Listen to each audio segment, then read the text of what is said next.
우리 하나님 말씀 함께 보도록 하겠습니다.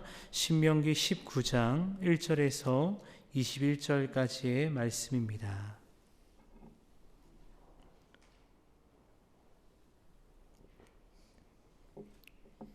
신명기 19장 1절에서 21절까지 말씀 우리 한 목소리로 함께 봉독하겠습니다.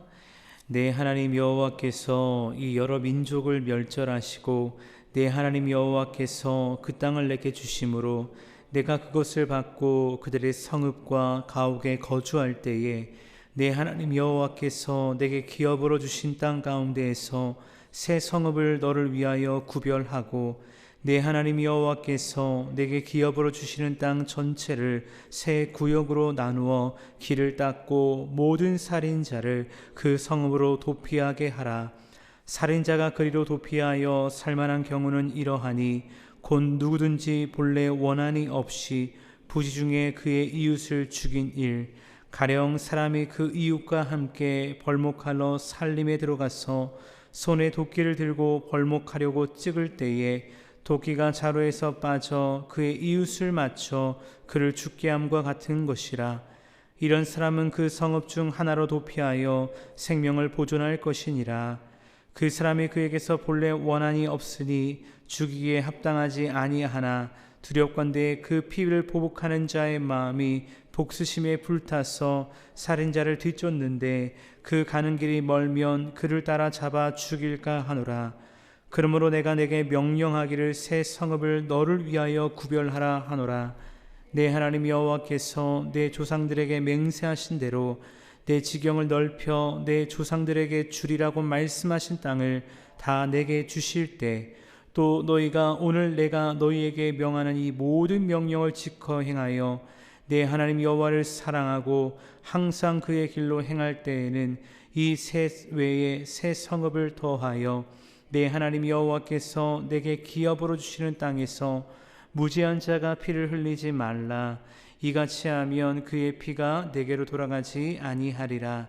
그러나 만일 어떤 사람이 그의 이웃을 미워하여 엎드려 그를 기다리다가 일어나 상처를 입게 죽게 하고 이한 성읍으로 도피하면 그 본 성읍 장로들이 사람을 보내어 그를 거기서 잡아다가 보복자의 손에 넘겨 죽이게 할 것이라. 내 눈이 그를 긍휼히 여기지 말고 무지한 피를 흘린 죄를 이스라엘에서 제하라. 그리하면 내게 복이 있으리라. 내 하나님 여호와께서 내게 주어 차지하게 하시는 땅 곧 내 소유가 된 기업의 땅에서 조상이 정한 내 이웃의 경계표를 옮기지 말지니라.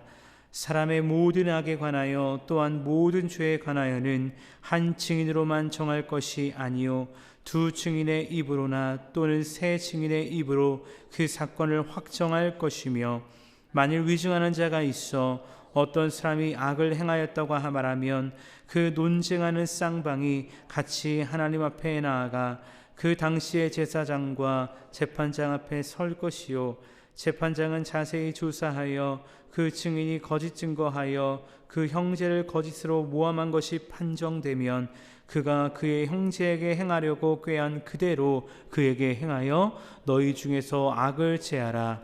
그리하면 그 남은 자들이 듣고 두려워하여 다시는 그런 악을 너희 중에서 행하지 아니하리라. 내 눈이 긍휼히 여기지 말라. 생명에는 생명으로, 눈에는 눈으로, 이에는 이로, 손에는 손으로, 발에는 발로이니라. 아멘. 우리 함께 말씀을 나누도록 하겠습니다. 우리가 오늘 읽은 신명기 19장 말씀을 보면 규례에 대한 이야기가 나오게 됩니다.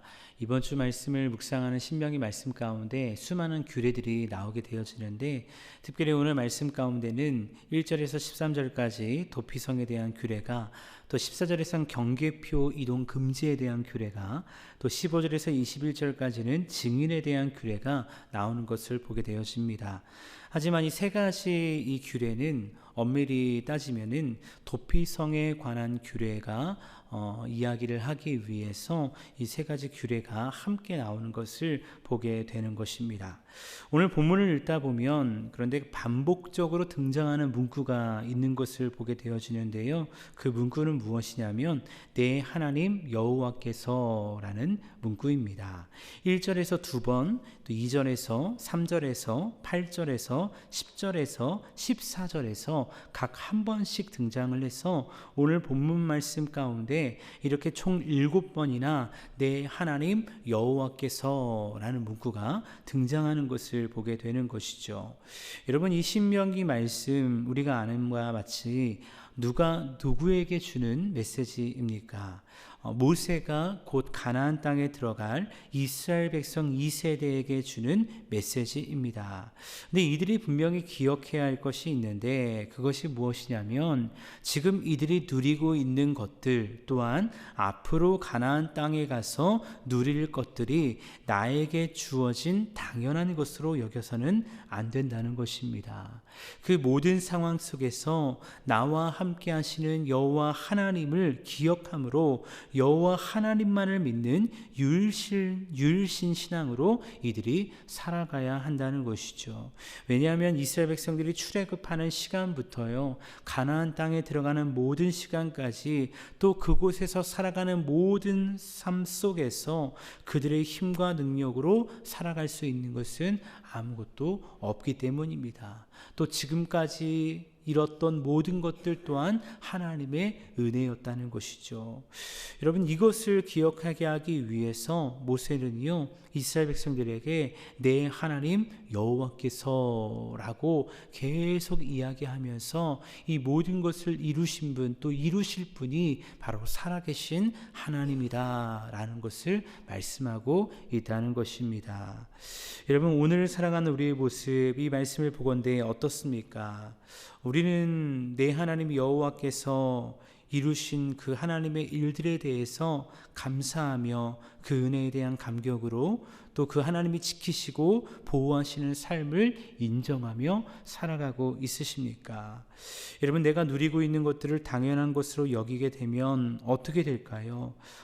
감사와 은혜를 잃어버리게 되는 겁니다. 그리고 더 나아가서 내가 주인인 줄 알고 내 마음대로 하나님이 이루신 업적들을 내가 이룬 것처럼 내 마음대로 살아가게 된다는 것이죠.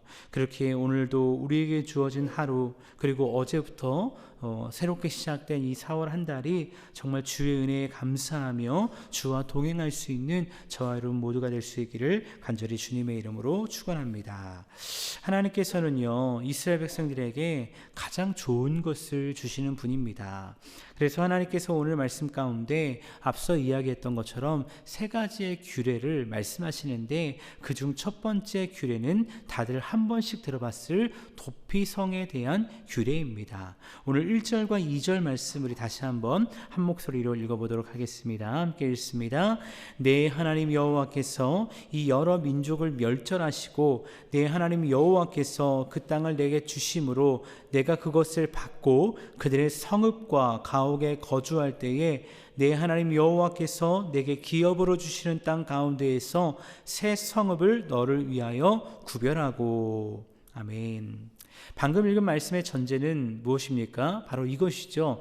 내 하나님 여호와께서 여러 민족을 멸절하시고 또 내 하나님 여호와께서 그 땅을 내게 주심으로 그들의 성읍과 가옥에 거주할 때에 바로 그때 무엇을 하라라고 말씀하시는 겁니까? 내게 기업으로 주신 땅 가운데서 세 개의 성읍을 구별하라라고 말씀하고 있습니다. 2절 말씀 가운데서는 세 개의 성읍만 구별하라 라고 나오는데요, 9절 말씀을 보면 이 외에 세 성읍을 더하라 라고 말씀하시기 때문에 총 6개의 성읍을 구별하라고 명령하는 것을 보게 되어집니다. 사실 이 도피성에 관한 규례는 신명기뿐 아니라 민수기와 여호수아 말씀에서도 등장하게 되어지는데 민수기 35장 6절에서 이렇게 말씀하십니다. 너희가 레위인에게 줄 성읍은 살인자들이 피하게 할 도피성으로 6성읍이요 그 외에 42성읍이라 라고 말씀하십니다. 이게 무슨 말씀이냐면요. 레위인의 분깃 되시는 하나님께서 레위인들에게는 땅을 주지 않으셨죠. 하지만 다른 지파들을 통해 48개의 성읍을 얻게 하셨다는 것입니다. 근데 그 48개 성읍 중에서 6개의 성읍을 도피성으로 구별할 것을 말씀하셨다는 것입니다. 그리고 여호수아 때에 이 민수기와 신명기 때 선포되었던 모세의 말씀이 이제 이루어지게 되는데, 여호수아 20장 1절과 2절 보면 이런 말씀이 있습니다. 여호와께서 여호수아에게 말씀하여 이르시되 이스라엘 자손에게 말하여 이르기를 내가 모세를 통하여 너희에게 말한 도피성들을 너희를 위해 정하여 라고 말씀하고 있습니다. 모세를 통해 말한 도피성을 이제 정하겠다는 것입니다. 그리고 여호수아 20장 7절과 8절 말씀을 보면 그 성읍의 위치를 말씀하고 있는데, 요단 동편의 세 성읍 바산골란과 길란 라못과 베셀을 정하고요, 요단 서편의 세 성읍 게데스와 세겜과 헤브론, 이렇게 총 6개의 도피성이 여호수아 20장에서 만들어지는 것을 보게 되어지는 것입니다. 근데 여러분, 이렇게 도피성을 만들 때 중요한 조건이 있고요, 또 이 도피성의 목적이 있다는 것입니다. 그것을 오늘 본문 말씀 3절에서 말하고 있는데요, 이렇게 말씀합니다. 내 하나님 여호와께서 내게 기업으로 주시는 땅 전체를 세 구역으로 나누어 길을 닦고 모든 살인자를 그 성읍으로 도피하게 하라 라고 말씀하십니다. 목적은 무엇이냐면요, 목적보다 조건이 있습니다. 조건이 무엇이냐면 길을 닦고 라고 3절 말씀에 기록이 되어 있거든요. 근데 이 길을 닦고라는 단어는요, 두 가지의 의미로 볼 수 있습니다. 첫 번째 의미는 무엇이냐면요, 적당한 거리를 두라는 것입니다. 두 번째 의미는요, 길을 닦고라는 그 말에 있는 것처럼 길을 평평하게 하라는 것입니다. 그리고 이것이 도피성을 만드는 데 있어서 중요한 조건이 되는 것이죠. 그렇다면 왜 적당한 거리를 두고 길을 닦으며 평평하게 해야 할까요? 그 이유는 도피성의 목적 때문인데요, 4절과 5절 말씀에 이렇게 기록되어 있습니다. 살인자가 그리로 도피하여 살만한 경우는 이러하니 곧 누구든지 본래 원한이 없이 부지 중에 그의 이웃을 죽인 일, 가령 사람이 그 이웃과 함께 벌목하러 살림에 들어가서 손에 도끼를 들고 벌목하려고 찍을 때에 도끼가 자루에서 빠져 그의 이웃을 맞춰 그를 죽게 함과 같은 것이라. 이런 사람은 그 성읍 중 하나로 도피하여 생명을 보존할 것이니라. 아멘. 여러분, 도피성의 목적이 무엇입니까? 부지 중에 살인한 자가 생명을 보존하는 것입니다.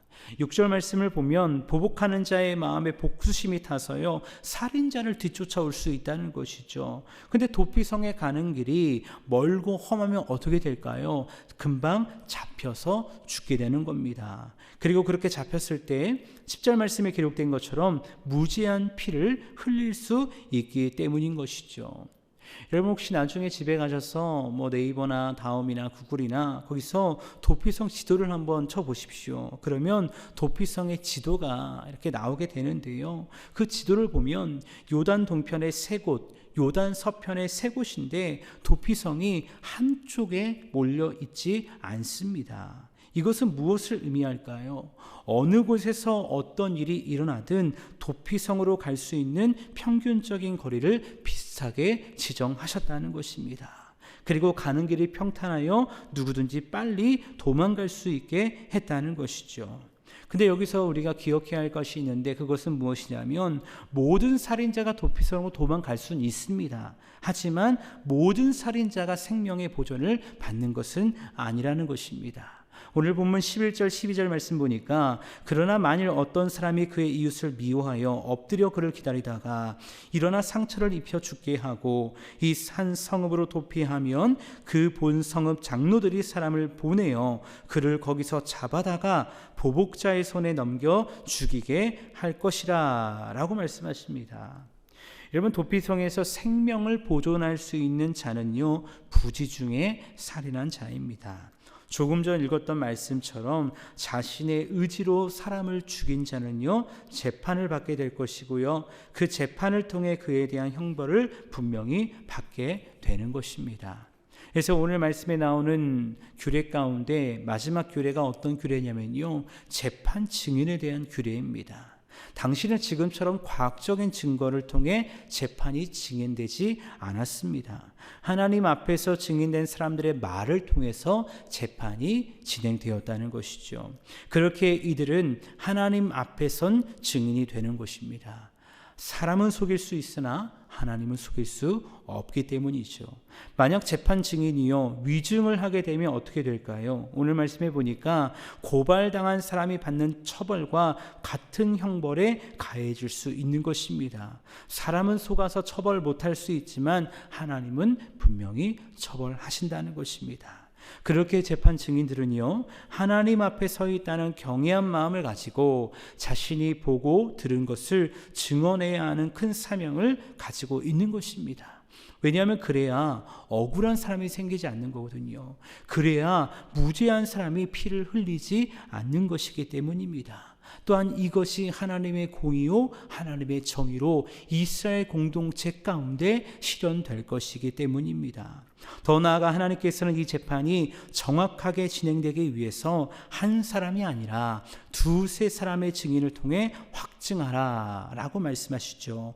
오늘 15절 말씀 보니까 이렇게 말씀합니다. 사람의 모든 악에 관하여 또한 모든 죄에 관하여는 한 증인으로만 정할 것이 아니요 두 증인의 입으로나 또는 세 증인의 입으로 그 사건을 확정할 것이며 라고 말씀하고 있습니다. 결국 이 재판 증인을 통해 살인의 진실이 밝혀지게 될 것입니다.